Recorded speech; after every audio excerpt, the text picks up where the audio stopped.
ठीक है, आज हम लोग डिस्कस करेंगे साइबर क्राइम, एकदम फ्रेश टॉपिक, और इसको जो है हम अगले 2-3 दिनों में इसको कंप्लीट कर लेंगे। ठीक है, साइबर क्राइम क्या होता है? A crime in which computer is used as the tool. ठीक है ना, कोई भी crime, any kind of crime in which computer is used as a tool. ठीक है, computer is used as tool is cyber crime. ठीक है ना, साइबर क्राइम में क्या होता है? अगर कंप्यूटर को किसी भी फॉर्म में आपने टूल की तरह किसी क्राइम को कमिट करने के लिए टूल की तरह यूज किया है, then it comes under category of cyber crime. तो सबसे पहले हम लोग कुछ साइबर क्राइम की बात करते हैं। सबसे पहले हम लोग बात करेंगे फिशिंग की, बात करेंगे। फिशिंग का मतलब अभी हम लोग डिस्कस करेंगे व्हाट इज फिशिंग। ठीक है ना, दूसरा फिशिंग हो गया। उसके बाद हो गया साइबर फ्रॉड हो गए, जैसे किसी के क्रेडिट कार्ड की इंफॉर्मेशन पता करना और फिर उसके अकाउंट से पैसे को विड्रॉ कर लेना। ठीक है ना, साइबर फ्रॉड हो गया। ठीक है, उसके बाद हो गया आपका साइबर बुलिंग हो गया। ठीक है ना, साइबर बुलिंग। ठीक है, साइबर बुली, किसी को जो है इरिटेट करना, कुछ ऐसे मैसेज भेज करके, बार बार मैसेज भेज करके उसको इरिटेट करना, उसको कहते हैं साइबर बुलिंग। ठीक है ना, जैसे आप देखते होंगे कि किसी ने कोई फोटो ट्वीट किया तो उस पे जो है लोग जो है अमर्यादित टिप्पणी करके जो है जो करते हैं उसको हम लोग बोलते हैं साइबर बुली। ठीक है ना, उसके बाद जो है कुछ इलीगल चीजें डाउनलोड करना अपने सिस्टम पर, कुछ ऐसी चीजें इलीगल डाउनलोड्स जो है वो भी साइबर क्राइम के कैटेगरी में आता है। Something which is not allowed and you are downloading on your system is cyber crime. ठीक है ना, दूसरा पोर्नोग्राफी। ठीक है ना, पोर्नोग्राफी ऐसी अनवांटेड फिल्म्स या फोटोज जो कि परमिसिबल नहीं है। ठीक है ना, उसको अपने सिस्टम पर डाउनलोड करना या उस सिस्टम को प्रोपोगेट करना, गलत तरीके से उसको फॉरवर्ड करना। ठीक है ना, तो ये सब जो है ये चाइल्ड पोर्नोग्राफी के कैटेगरी में आता है। ठीक है ना, साइबर स्टैकिंग। ठीक है ना, ये सारी डेफिनेशन जो है इसमें मैक्सिमम डेफिनेशन हम लोग पढ़ चुके हैं।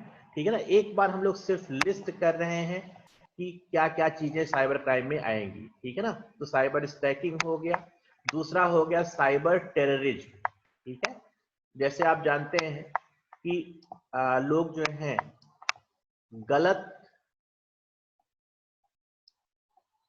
गलत मैसेज को प्रोपोगेट करते हैं। जैसे आपने देखा होगा मोबाइल पर एक फेक वीडियो जो 10 साल पुराना है उसको प्रोपोगेट करके बहुत सारे ऐसे अनवांटेड एक्टिविटीज हुई हैं जो कि सच्चाई से कोई बहुत दूर तक लेना देना नहीं था।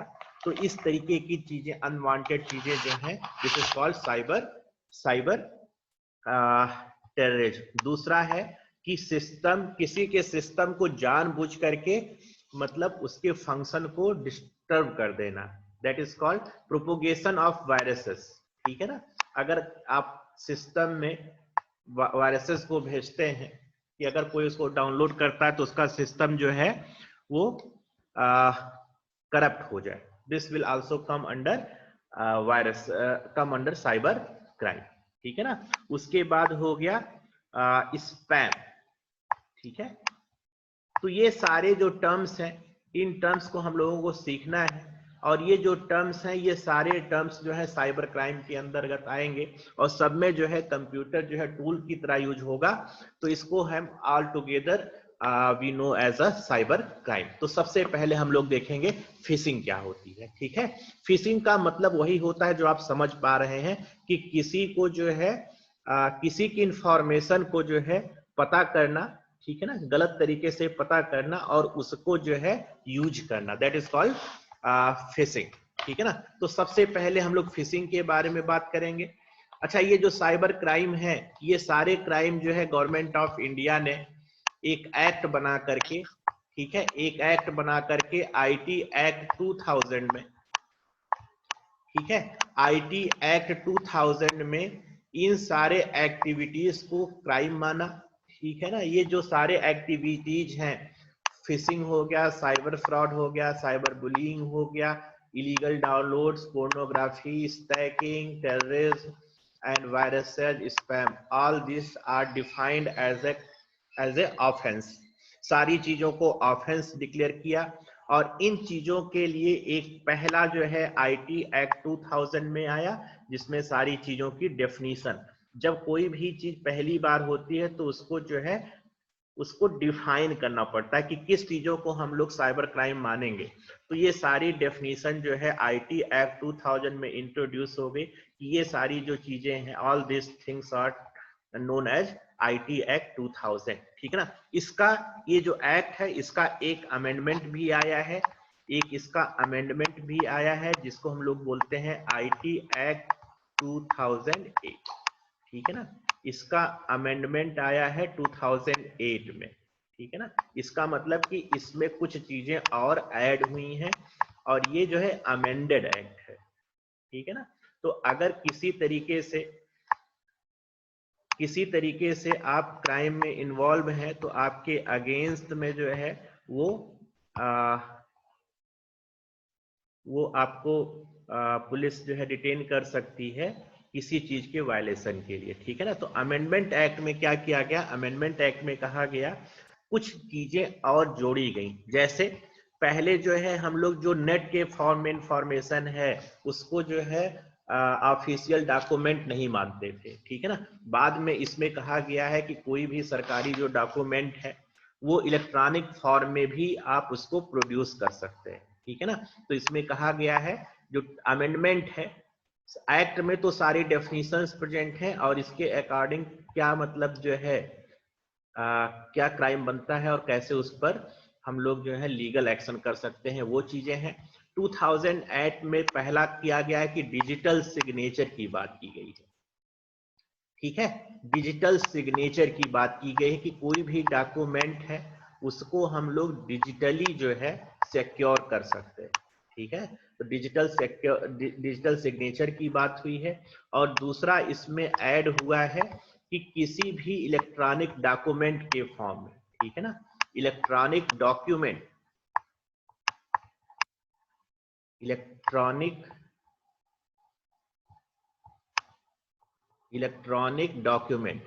ठीक है, जो इलेक्ट्रॉनिक डॉक्यूमेंट है उसको भी वैलिड बताया गया है।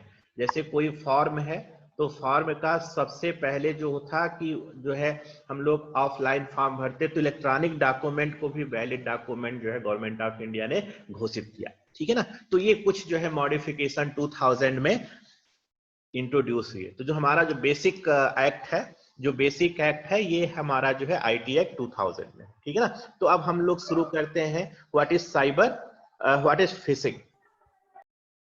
तो सबसे पहले आपको, हाँ जी, हाँ सर डिजिटल सिग्नेचर एक बार फिर से बता दीजिए, तो ये नीचे वाला टर्म जी। देखिए डिजिटल सिग्नेचर क्या होता है कि अगर किसी डॉक्यूमेंट को हम लोग सेव करते हैं, ठीक है ना, किसी डॉक्यूमेंट को हम लोग सेव किए तो इसमें हम लोग एक यूजर आईडी और पासवर्ड लगा करके इसको हम लोग सिक्योर कर देते हैं, ठीक है ना। यूजर आईडी और पासवर्ड लगा के सिक्योर करते हैं और दूसरे एंड पर जब पहुंचता है ये डॉक्यूमेंट तो उसके पास अपना एक यूजर आईडी और पासवर्ड है जिससे इसको डिकोड कर सकता है, ठीक है ना। तो ये जो आपका ये जो मैसेज था ये यहाँ पर सबसे पहले इनक्रिप्ट हुआ और ये जो है पासवर्ड डालने के बाद जो मैसेज है वो डिक्रिप्ट हुआ, तो ठीक है। तो ये इंक्रिप्शन और डिक्रिप्शन की जो टेक्निक है उसी को हम लोग बोलते हैं digital signature. How you can make your document secure, ठीक है ना।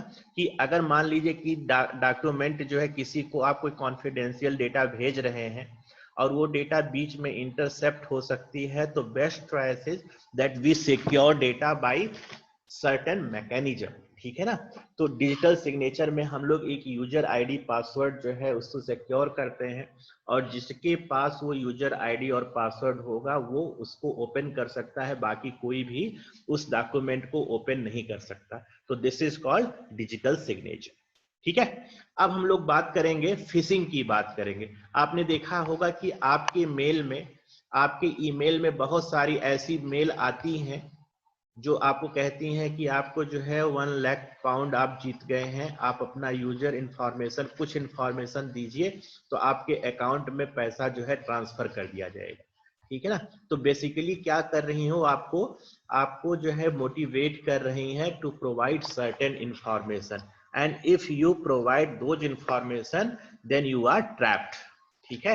अगर आपने वो इंफॉर्मेशन प्रोवाइड कर दिया तो आपकी इंफॉर्मेशन जो है वो पब्लिक डोमेन में चली जाएगी, और वो इंफॉर्मेशन कोई भी आपका जो है आपकी सेंसिटिव डेटा को स्टील करने के लिए यूज होगा। ठीक है ना। तो यही जो है यही जो टर्म है, इसी को हम लोग फिशिंग कहते हैं। तो सबसे पहले हम लोग क्या करते हैं, इस साइबर फिशिंग में क्या हो गया कि 1000 ऑफ मेल्स, जो ईमेल्स हैं वो 1-2 के काउंट में नहीं, 1000 of males, million of males. ठीक है ना। ये डिफरेंट यूजर को जाएगा। ठीक है ना। डिफरेंट यूजर को 1000 ऑफ मेल्स जो है वो सेंड होगा विथ सम ग्रीडी प्रपोजल्स। ठीक है ना। कुछ जो है लालच के प्रपोजल दे करके आपको मेल सेंड होगा, और अगर आप उस मेल को ओपन करते हैं, ठीक है ना, अगर सिंपली आप इसको ओपन करते हैं तो आप मेल के विक्टिम हो गए। ठीक है ना। अगर आपने इसको ओपन किया, अगर सिंपली आपने इसको क्लिक किया मेल को, then you are a victim. ठीक है ना। अगर आपने इसको क्लिक करके ओपन किया, इसका मतलब कि आप जो है ट्रैप हो गए इंफॉर्मेशन में। ठीक है ना। फिर ये आपसे कुछ इंफॉर्मेशन जो है आपसे ये मांगेगा, जैसे आपका नाम क्या है, आप कहाँ पर रहते हैं, ठीक है ना, आपका अकाउंट नंबर क्या है, IFSC कोड है। इस तरीके से जो सेंसिटिव डेटा है ये डेटा को मांगेगा, और इस डेटा को ऑनलाइन डेटा आपका स्टोर करेगा। ठीक है। ऑनलाइन डेटा, कैसी डेटा है, स्टोलन डेटा है। ठीक है ना। जो डेटा स्टोलन डेटा है, इस डेटा को ये यहां पर स्टोर करेगा। ठीक है ना। और ये जो इंफॉर्मेशन स्टोर हो रही है, जैसे सिंपल नहीं कुछ करना है, तो आपके पास आपका मोबाइल नंबर और नाम पता करना है, तो आपके पास मेल आई, आपने नाम और मोबाइल नंबर दे दिया, तो आप देखेंगे कि आपके पास जो है लोन देने वालों का मैसेज हमेशा आता रहेगा। आपके पास हमेशा जो है इंश्योरेंस कंपनियों का हमेशा आपके पास जो है इंफॉर्मेशन आता रहेगा, और वो आपके नाम से आपको कॉल करेंगे, बैंक के नाम से कॉल करेंगे कि हम इस बैंक से बात कर रहे हैं, आपका जो है वो डेबिट कार्ड जो है ब्लॉक होने वाला है 2 दिन के अंदर, कुछ इंफॉर्मेशन प्रोवाइड करिए तो हम आपके जो है आपकी हेल्प करेंगे, और आपका जो है डेबिट कार्ड जो है या क्रेडिट कार्ड जो है ब्लॉक नहीं होगा। ठीक है ना। तो इस तरीके की कुछ इंफॉर्मेशन उनको पता होती है, और कुछ इंफॉर्मेशन वो मैनिपुलेट करते हैं आपको। ठीक है ना। और अगर आपने वो इंफॉर्मेशन उसको प्रोवाइड कर दी तो आपके साथ जो है वो बड़ा फ्रॉड हो सकता है। जैसे आपने देखा होगा मैक्सिमम टाइम आपके पास फोन आता होगा कि हम बैंक से बात कर रहे हैं। ठीक है ना। जबकि हमेशा जो है रिजर्व बैंक ऑफ इंडिया कहता है कि हम अपने कस्टमर को कभी भी पर्सनली फोन नहीं करते हैं, और हमेशा आपके मोबाइल पर मैसेज आता है कि अपने सेंसिटिव डेटा को, जैसे आपका OTP है या अकाउंट नंबर है, पासवर्ड है, ATM का कार्ड नंबर है, ATM का पिन है, उसको किसी के साथ शेयर ना करें। ठीक है ना। क्योंकि अगर आपने उसको शेयर कर दिया, ठीक है, तो आप जो है हाई रिस्क पर हैं, आपकी जो फ्रॉड जो है आपके साथ कभी भी हो सकता है। ठीक है ना। तो यही जो है दिस इज कॉल्ड फिशिंग। तो ये पूरी डेटा जो है स्टोलन हो गई। अब इस डेटा को हम लोग क्या कर रहे हैं, ये डेटा किसके पास जा रही है, जो फ्रॉडर है उसके पास जा रही है। ठीक है। फ्रॉडर के पास जा रही है, जो फ्रॉडर है उसके पास जा रही है, और आप इससे जो है फ्रॉडर के विक्टिम आप बन रहे हैं, विक्टिम बन रहे हैं। ठीक है ना। और ये जो फ्रॉडर है ये अपनी एक वेबसाइट के थ्रू जो है ईमेल सेंड कर रहा है। ठीक है ना। फेक वेबसाइट, जो भी इनकी इंफॉर्मेशन जो है, वो जो भी इंफॉर्मेशन है इनकी नेट पर अवेलेबल है, that is a fake kind of fake site. समझ में आ रहा है? तो ये जो है इस तरीके से जो फिशिंग जो है इस तरीके से काम करती है, ठीक है ना। फिशिंग जो है इस तरीके से काम करती है। सबसे पहले 1000 आप सबसे सिंपल आप एग्जांपल देखिए, आपके पास भी शायद फोन आया होगा कि हम बैंक से बात कर रहे हैं और उनके पास जो है कुछ आपकी इंफॉर्मेशन है, जैसे उनको ये पता होता है कि आपका बैंक अकाउंट किस ब्रांच में है, नाम आपको पता है, तो आपको ऐसे जो है वो ट्रैप करने की कोशिश करेंगे कि वो जो है निश्चित रूप से जो है बैंक से ही बात कर रहे हैं, और जो इंफॉर्मेशन वो पूछते जाएंगे वो आप बताते गए तो जो है आपके अकाउंट से पैसा जो है वो ट्रांसफर हो जाएगा, ठीक है ना। बीच में आपने देखा होगा कि आपका एक जो है वो ऑनलाइन पेमेंट साइट है, पेटीएम जो है साइट है, ठीक है ना। पेटीएम का नाम आपने सुना होगा, ठीक है ना, ऑनलाइन पेमेंट के लिए। तो ये जो है कभी कभी कहता है कि 1 रुपये जो है ट्रांसफर करके देखिए, और जब 1 रुपया आप ट्रांसफर करते हैं पहले, मतलब पेमेंट करने के पहले, तो आपकी जो इंफॉर्मेशन है, आपकी जो सिक्योरिटी है, सिक्योरिटी सिर्फ क्या है, सिर्फ आपका पिन है और जो आपका जो है पासवर्ड, यही आपकी सिक्योरिटी है, ठीक है ना। और ये इंफॉर्मेशन जो है वो क्या हो जाती है, जो है दूसरे पार्टी के पास चली जाएगी और उस इंफॉर्मेशन यूज करके आपके अकाउंट से ट्रांजैक्शन हो जाएगा, ठीक है ना। तो कभी भी जो है सबसे बेस्ट ऑप्शन है कि आप ऑनलाइन जो है पेमेंट वगैरह जो करते हैं वो कभी जो है साइबर आप अपने निजी सिस्टम से करें। जो भी इंफॉर्मेशन है वो आपकी इंफॉर्मेशन जो है पब्लिक डोमेन में ना जाए, क्योंकि अगर आपका इंफॉर्मेशन जो पब्लिक डोमेन जा रहा है तो कभी भी आप जो है ऑनलाइन ठगी के शिकार हो सकते हैं ना, ऑनलाइन जो है फिशिंग के शिकार हो सकते हैं, ठीक है ना। दूसरा, अगर आपके पास बैंक से इंफॉर्मेशन आता है और किसी तरीके के ओटीपी की बात करता है या जो है कार्ड नंबर की बात करता है, कार्ड नंबर की बात करता है, तो ये सारी इंफॉर्मेशन कभी भी प्रोवाइड ना करें। अगर ये इंफॉर्मेशन प्रोवाइड करते हैं तो आपके अकाउंट से तुरंत जो है आपके अकाउंट से जो पैसा जो है ट्रांसफर हो जाएगा, ठीक है ना।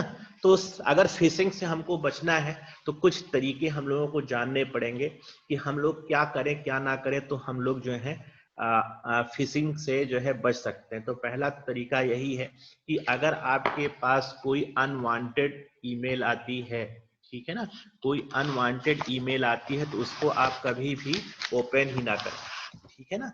कोई ऐसी मेल आती है जिसमें आपको ग्रीड किया गया है, ठीक है ना, for example you own 1 lakh pound, ठीक है ना, तो ग्रीडिंग ऑफर है, तो ऐसे ईमेल को आप कभी ना ओपन करें। ये आपको जो है फिशिंग करने का एक तरीका है, उसमें आपको ट्रैक किया जा रहा है, और अगर आप उसको ओपन करते हैं तो ऑटोमेटिकली क्या हो जाता है, कुछ इंफॉर्मेशन जो है सेंसिटिव इंफॉर्मेशन वो आपकी पब्लिक डोमेन में चली जाती है, ठीक है ना।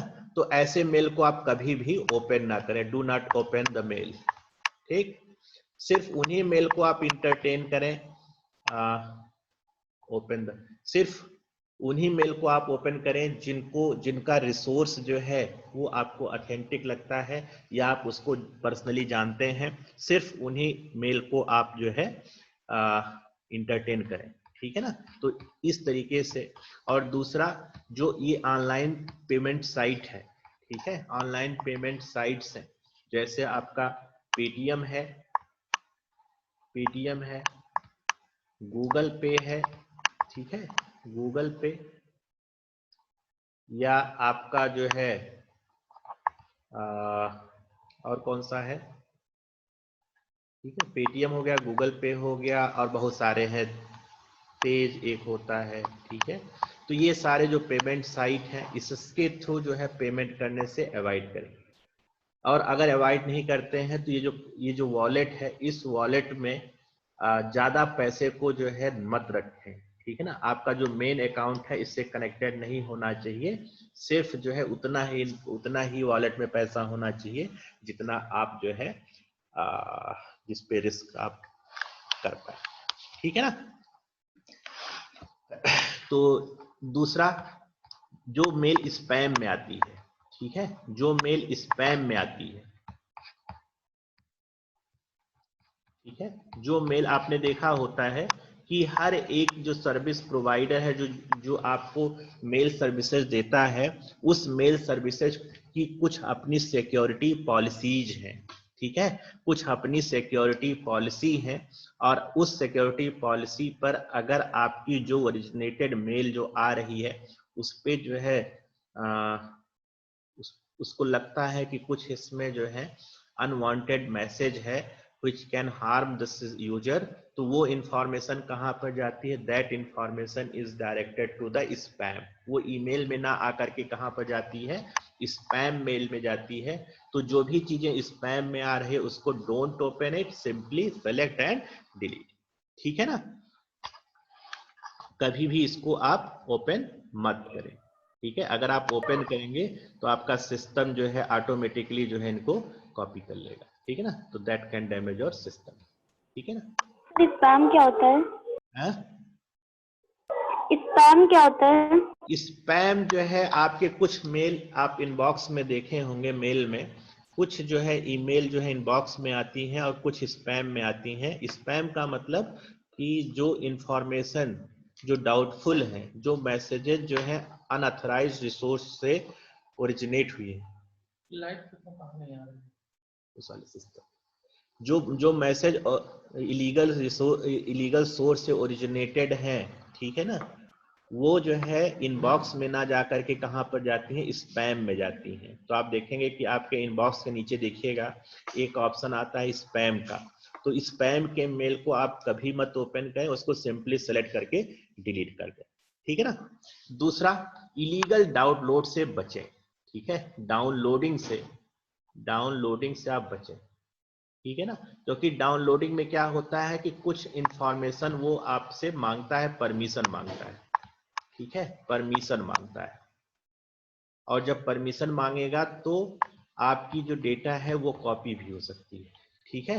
तो अगर डाउनलोडिंग करते समय ये परमिशन मांग रहा है, ठीक है ना, तो जैसे आपने देखा होगा कि आप मोबाइल पे कोई भी ऐप डाउनलोड करते हैं तो वो आपके सारे इंफॉर्मेशन को एक्सेस करने की परमिशन मांगता है। तो अगर आपने उसको परमिशन दे दिया है तो फ्यूचर में आप उसको क्लेम नहीं कर सकते हैं कि आपके साथ फ्रॉड हुआ है, ठीक है ना। तो डाउनलोड करते समय आपको पूरे परमिशन देने की जरूरत नहीं है, उसको आप इलीगल परमिशन अगर मांगता है तो ऐसी चीजों को डाउनलोड नहीं करें, नहीं तो आपका सिस्टम जो है हायर रिस्क पर होगा और आप कभी भी ट्रैप हो सकते हैं, ठीक है ना।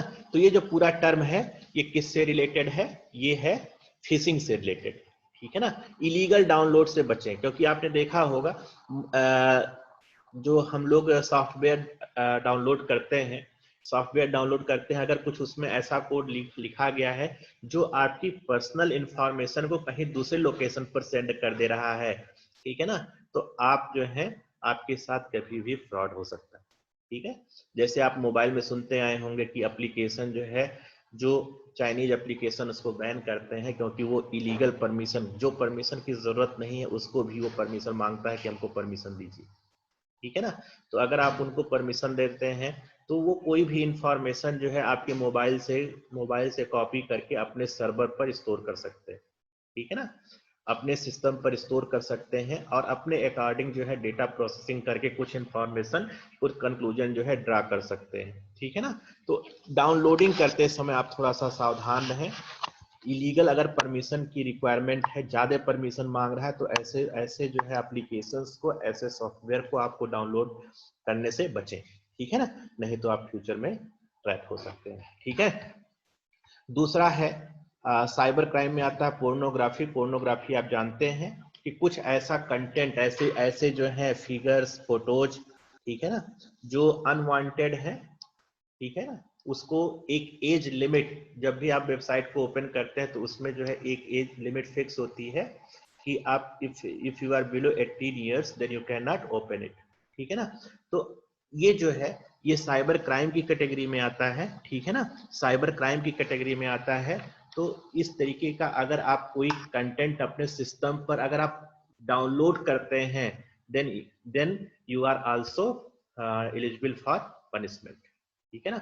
अब आपने उसको ना तो फॉरवर्ड किया है, ना तो आपने कैसे वो जनरेट हुआ है उससे आपका कोई लेना देना नहीं है, लेकिन अगर आपके सिस्टम में वो चीजें प्रेजेंट हैं तो आपके अगेंस्ट में जो है वो साइबर क्राइम हो सकता है। और जो ये जो इंफॉर्मेशन एक्ट है, आईटी एक्ट 2000, ठीक है ना, आईटी एक्ट 2000 या आईपीसी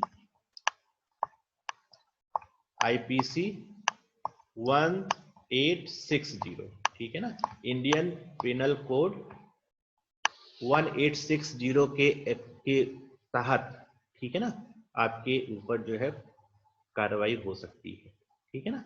इसमें एक सेक्शन और है, सेक्शन जो है 67, ठीक है, सेक्शन 67, ठीक। इसके रूल के अकॉर्डिंग आपके सिस्टम पर कुछ ऐसी कंटेंट हैं, ठीक है, जो ना तो आपने क्रिएट किया है, सिर्फ अगर आपके सिस्टम पर स्टोर है, ठीक है ना, तब भी जो है आपके ऊपर जो है आईटी एक्ट के अकॉर्डिंग पनिशेबल ऑफेंस है, ठीक है ना। तो ये चाइल्ड पोर्नोग्राफी, ये भी एक साइबर क्राइम की कैटेगरी है, ठीक है ना। तो आप देखते होंगे जो ऐसे कंटेंट हैं उसमें सबसे पहले आपको जो है एज को जस्टिफाई करना होता है। इवन अगर आप फेसबुक पर आप अकाउंट बनाना चाहते हैं या कोई भी जो है सोशल मीडिया पर जाते हैं, तो वहां पर अगर आप जो है माइनर हैं, if your age is less than 18 years, then you can not create account, ठीक है ना। You have to fulfil age limit of, हमारे पास नहीं है कुछ, ठीक है, you have to fulfil age limit of 18 years. अगर आप 18 ईयर्स के हैं, only then you can enjoy social sites, ठीक है ना। अब हम लोग बात करेंगे व्हाट इज साइबर फॉरेंसिक, ठीक है। अब हम लोग बात करेंगे अगले टर्म की, फिशिंग हो गई, ठीक है, चाइल्ड पोर्नोग्राफी हो गई, और हमने जो है इससे रिलेटेड एक्ट्स की बात किया कि मैसेज को क्रिएट करना ही पनिशमेंट ऑफेंस नहीं है, उसको अपने सिस्टम पर उसको अपने सिस्टम पर जो है रखना जो है वो भी ऑफेंस है, ठीक है ना।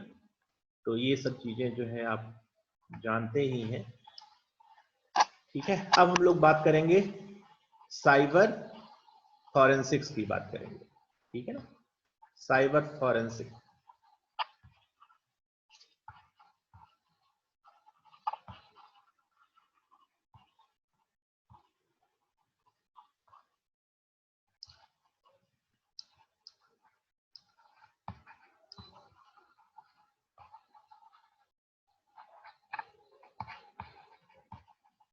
देखिए, साइबर और फॉरेंसिक आपको दो चीजें समझ में आ रही होंगी। फॉरेंसिक का मतलब कि एविडेंस को आपको कलेक्ट करना है, और कंप्यूटर और साइबर का मतलब कि जो डिजिटल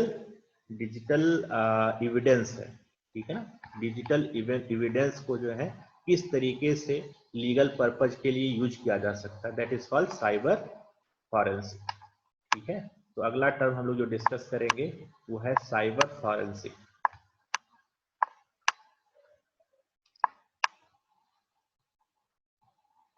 ठीक है।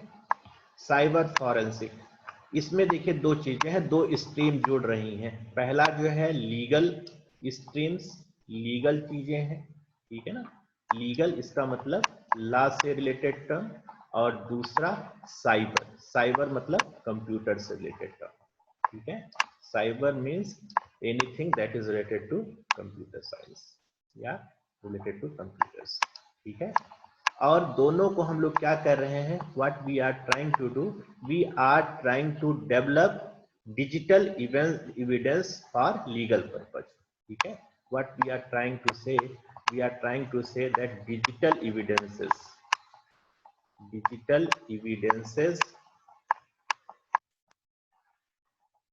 evidences for legal purpose,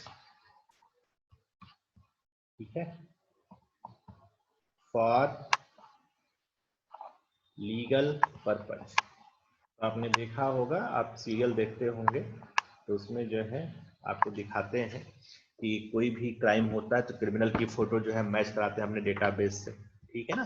तो ये जो है इस तरीके के जो वर्क्स हैं वो साइबर फॉरेंसिक में आते हैं। जैसे आपने देखा होगा, पॉलीग्राफी टेस्ट देखा होगा कि केमिकल चेंजेस को बॉडी में रिकॉर्ड करते हैं ग्राफ के फॉर्म में और उसको इंटरप्रेट करते हैं कि जो पर्सन है वो सही बोल रहा है या गलत बोल रहा है। ठीक है, तो वो जो है लीगल एक्शन के लिए यूज हो सकता है, लेकिन एक्यूरेसी जो है 100% नहीं है, तो इसलिए उसको हम लोग जो है एकदम ऑथेंटिक जो है बेस नहीं मानते हैं कि वो पूरी तरीके से एकदम वैलिड है। ठीक है ना, तो जो भी डिजिटल एविडेंसेज है, कुछ डिजिटल एविडेंसेज जो है, जैसे आपके पास फोटो है तो फोटो आप देखते हैं कि टेम्परिंग हो जाती है, फोटो में टेम्परिंग हो जाती है, जो पर्सन प्रेजेंट नहीं है उसकी फोटो आप बाद में ऐड कर लेते हैं। ठीक है ना, तो digital photograph is definitely not a evidence. ठीक है ना, फोटोग्राफ जो है एविडेंस नहीं होगा। ठीक है ना, इसी तरीके से आप वॉइस देखते हैं तो वॉइस जो है उसको भी ऑथेंटिसिटी प्रूफ कराने के लिए कि जो वॉइस है जो पर्सन है उसी की है, तो वो जो है जो फॉरेंसिक लैब है वही सर्टिफिकेट इशू करती है कि ये जो है एकदम एविडेंस एकदम ओके है, इसके साथ कोई भी जो है टेम्परिंग नहीं हुई है। ठीक है ना, तो डिजिटल एविडेंसेज को हम लोग क्या कर रहे हैं, लीगल पर्पज के लिए यूज कर रहे हैं, and study of this science is called cyber forensic. ठीक है ना, तो साइबर फॉरेंसिक में सबसे पहले क्या होगा, हम लोग हमारे पास डेटा है। ठीक है ना, डेटा है, डेटा का हमने आइडेंटिफिकेशन किया है। ठीक है, डेटा आइडेंटिफिकेशन के बाद हम लोग जो है प्रोजेक्ट की प्लानिंग कर रहे हैं। ठीक है, प्रोजेक्ट प्लानिंग,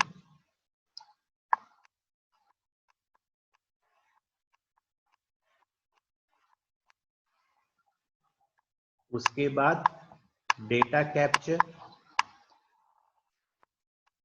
ठीक है, डेटा कैप्चर, और डेटा कैप्चर के बाद जो है डेटा को हम लोग प्रोसेसिंग कर रहे हैं, फिर डेटा की एनालिसिस कर रहे हैं।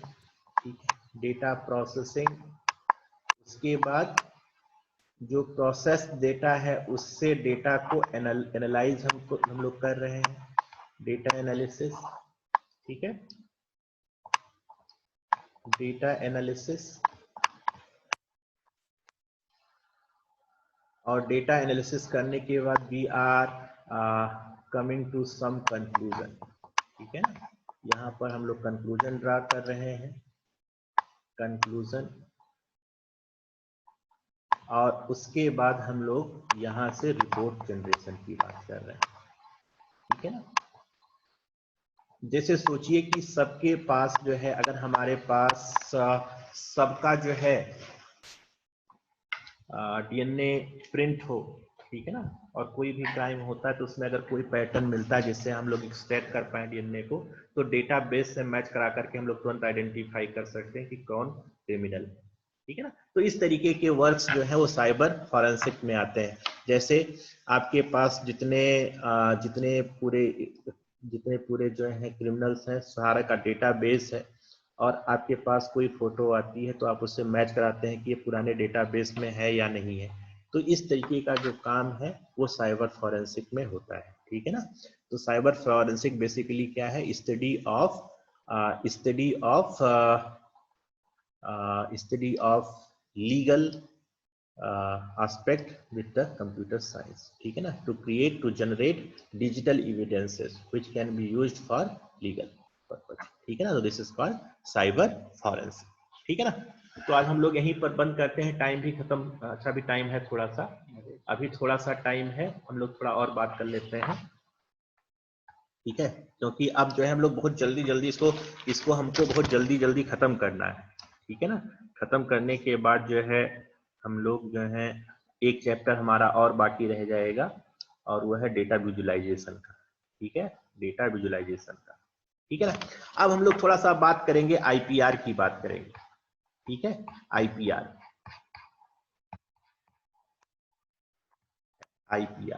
What is IPR, intellectual property right. ठीक है, ये छोटे इस पूरे चैप्टर में सिर्फ डेफिनेशन है छोटे, बाकी कोई मैथमेटिकल टर्म नहीं।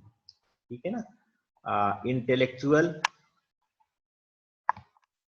Property right.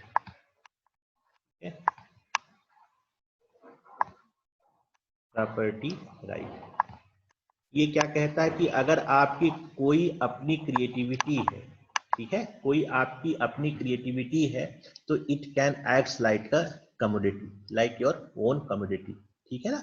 तो जिस तरीके से अगर आपके पास जमीन है या घर है तो उसकी जिस तरीके से रजिस्ट्री होती है, उसी तरीके से अगर आपकी ओरिजिनल आइडिया है, ठीक है, कोई आपकी ओरिजिनल थॉट है, ओरिजिनल क्रिएशन है, कोई आपने फार्मूला डेवलप किया है, कोई आपने सॉन्ग लिखा हुआ है, ठीक है, कोई भी चीज आपके दिमाग की अगर ओरिजिनल क्रिएटिविटी है तो you can claim for your intellectual property right, ठीक है ना।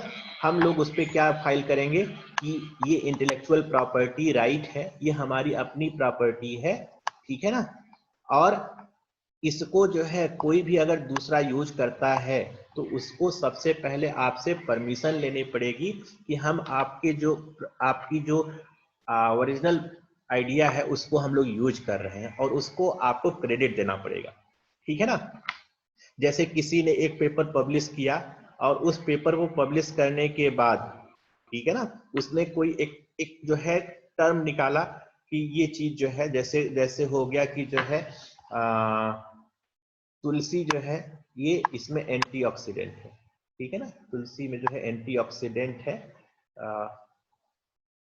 क्या होता है ऑक्सीडेंट ना, हाँ, तुलसी में ऑक्सीडेंट है।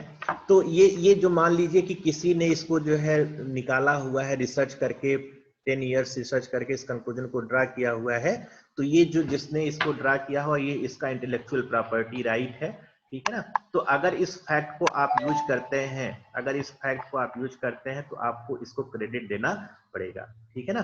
तो इंटेलेक्चुअल जो आपकी जो ओरिजिनल आइडिया है that is also like a commodity, ठीक है ना। हमारे बच्चे ये बात रहे हैं सर अभी तो हमारा टाइम भी नहीं हुआ, अभी 4 मिनट बाकी है। नहीं मेरा भी 11 बजे है ना।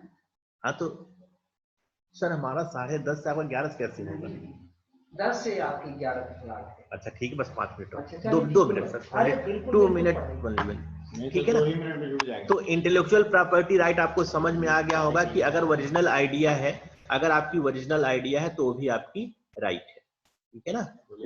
कोई भी उसको जो है मिसयूज नहीं कर सकता। जैसे आपने देखा होगा कोई भी सॉफ्टवेयर आप बनाते हैं तो उस पे आपको कॉपीराइट मिलता है, ठीक है ना, आपको कॉपीराइट मिलता है, और अगर कॉपीराइट है तो बिना आपके परमिशन के कोई भी उसको यूज नहीं कर सकता। जैसे आपने देखा विंडोज, ठीक है ना, तो विंडोज ऑपरेटिंग सिस्टम देखा तो इस पे जो कॉपीराइट किसका है, माइक्रोसॉफ्ट का कॉपीराइट है, ठीक है ना।